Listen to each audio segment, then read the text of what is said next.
Let's see, our next question is from Charles on ancestral modes of consumption for psychoactives. That's a mouthful. Hey Rob, I'm a never smoker, as my doctor calls it, and intend to stay that way.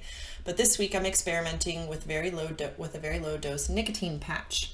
Got 21 milligram clear patches and cut into 8 to 12 pieces, one per day during daylight hours, intentionally avoiding the nicotine rush I found with gums and lozenges.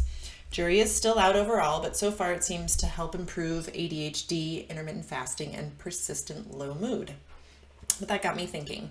For ancient hunter-gatherers, what would the usual modes of consumption be for such medicinal plants? Aside from smoking, hey, let's light this stuff on fire and breathe deep, great idea, cough, cough, gag, which is indeed attested in the historical contact record. My guess is tobacco, coca, and is that khat? Mm-hmm. In their weaker pre-agricultural breeds would be chewed and spit. Maybe Mary Jane, again the weaker natural version, would be an herb to go with fatty meats. Yerba mate and ordinary tea we know have been drunk in a hot water infusion.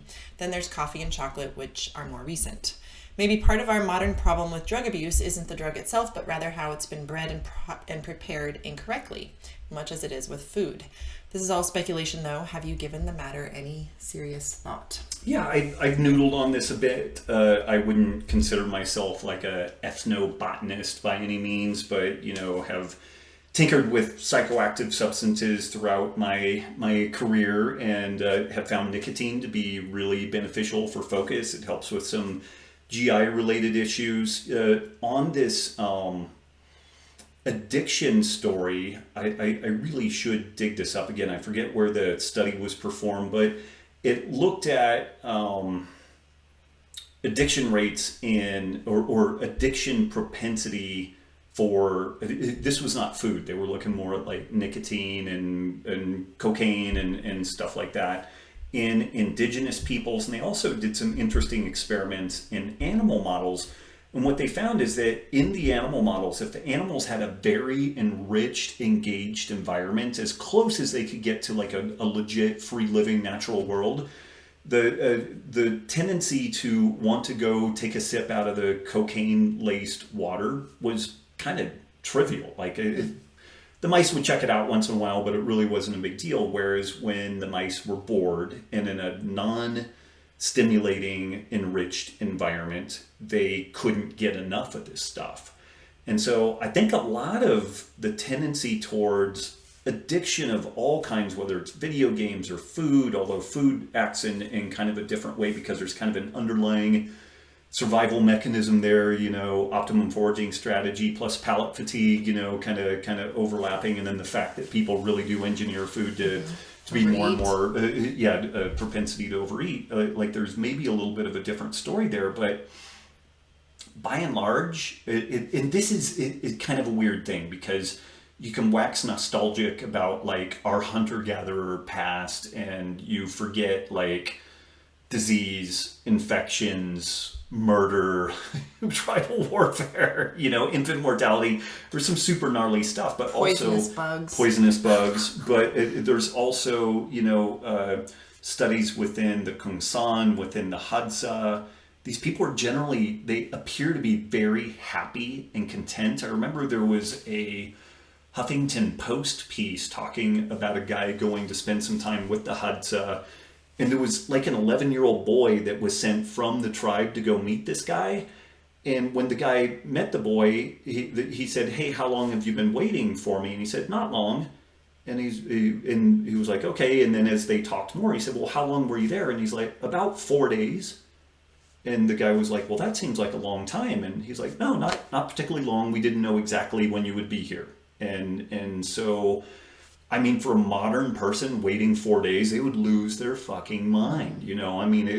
I probably would. Whereas, and again, it's difficult. You don't want to like overly romanticize this stuff, but there's something that's just different about being comfortable in your environment that like, well, I'm waiting for this guy and I've been here 4 days. I don't know how long it would have been considered long, like a week, a month. I don't know, but the kid was basically just kind of hanging out there, and that just speaks to a very different kind of mental state and processing and all that. And there's all this literature that suggests just being out in nature is very restorative to people.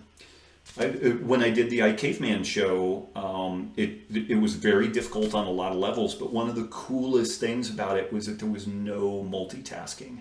Like when you needed to do something, you did that one thing because you couldn't multitask in this scenario. Like if you screwed something up, then it might take you twice as long. And I really went into that thing with which a lot of my castmates did not, but I really went into that with the mindset of what if this really was the way that I had to live the rest of my life?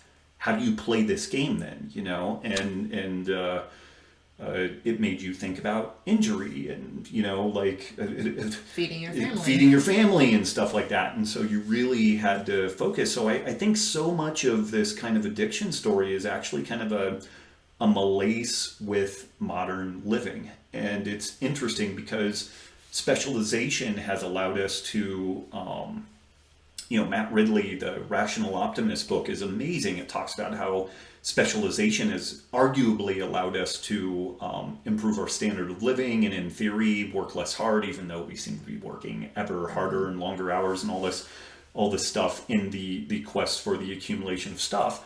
And you've just been reading Mark Manson's book.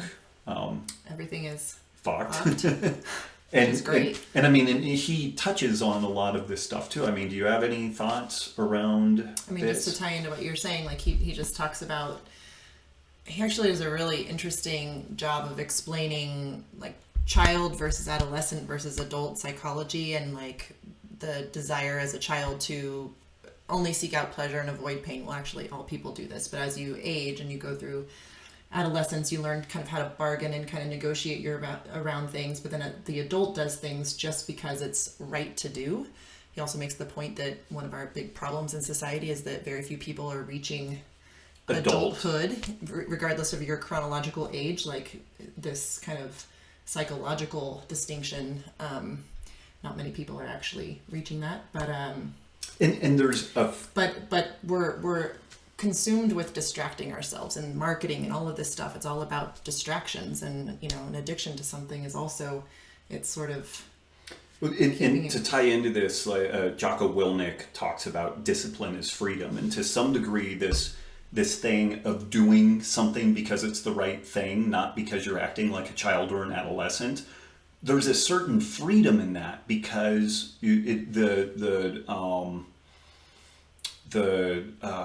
tyranny of options kind of disappears. It's like if you're going to get up and you're going to work out and you're going to do that by hell or high water, then there's just the tyranny of options kind of disappears. You don't have to spin out about like, oh, do I do this? Do I do that? You just do it. And not to get too far afield, but Nikki and I were talking about the Mark Manson book, and I mentioned that, and this, hopefully I can actually tie this back in and make sense of it and not sound like we're on an acid trip right now, but one of the main distinctions between modern dogs and wolves is that modern dogs stop their cognitive development in an adolescent stage, and that's what makes them docile and subservient, eat more easily to humans. And this is why wolves make very dodgy pets, because they grow into adults and they've got their own kind of agency that in a way that dogs don't have that. And so this is a whole interesting thing too, that I think lacking this sense of agency and this sense of purpose in life can be very challenging. The monotony of life, of benefiting from specialization, but at the same time, just like, what, I'm going to do this thing for another 30 years. Like, I really enjoy doing all this health related stuff, but some days I'm kind of like, do I really want to keep doing this? Like, do I want to deal with knuckleheads on the internet? Like just, nitpicking every little detail, but then contributing nothing to the process. And there's a whole kind of internal kind of thing that I need to do with that to keep motoring along with it. But it's interesting. And again, we maybe got a little bit far afield on this, but my sense in digging into this stuff is that the addictive qualities of so many substances seems to be more an outgrowth of a life that's just not very fulfilling. Although I might put alcohol in a different category, like where alcohol has gone, it tends to really screw up societies. Like it's kind of it's an agricultural product, and so it's interesting. I don't know about how marijuana and all this other stuff kind of fits into that, but it is interesting that addiction tends to be lower in both animals and humans that have an enriched, engaged environment. And some of enrichment and engagement is actually this process of becoming an adult with a sense of agency and purpose and to some degree some discipline, and something that matters to you. For some people's kind of religious purpose, for other people it's different things, but I think that all of those tend to fill kind of a psychic void that we're otherwise trying to pile in with buying stuff that we don't really need, or different substances that kind of take us out of the moment, stuff like that. But good question, and really interesting stuff. Well, and Mark makes the point too that like there's just pain that's inevitable as part of life, but one of the things that we as humans have the ability to do is choose your pain. Right. Like it's not like, in hunter-gatherer days, or when there was like a big plague or a famine, or life sucked. There was a lot of shit that happened that you really couldn't choose otherwise. Whereas now, like if you have a crappy job, you can say I've had enough of this job, and you can usually get another one, or change right. your circumstance in some way, or and so you can choose to go to the gym and have some period of pain while you're working out, or you can choose to sit on the couch and binge on Netflix and have the pain of your body deteriorating under you. So like there's choices. Pain is a part of life, but you can choose the other options. Yeah. Well, and again, I don't know. This is super off topic. Maybe a little off topic, but it's actually kind of interesting to me because it's not protein, carbs, fat. So we'll talk a little bit more about it. But you turned me on to Emily Fletcher's Stress Less, Achieve More, the meditation book.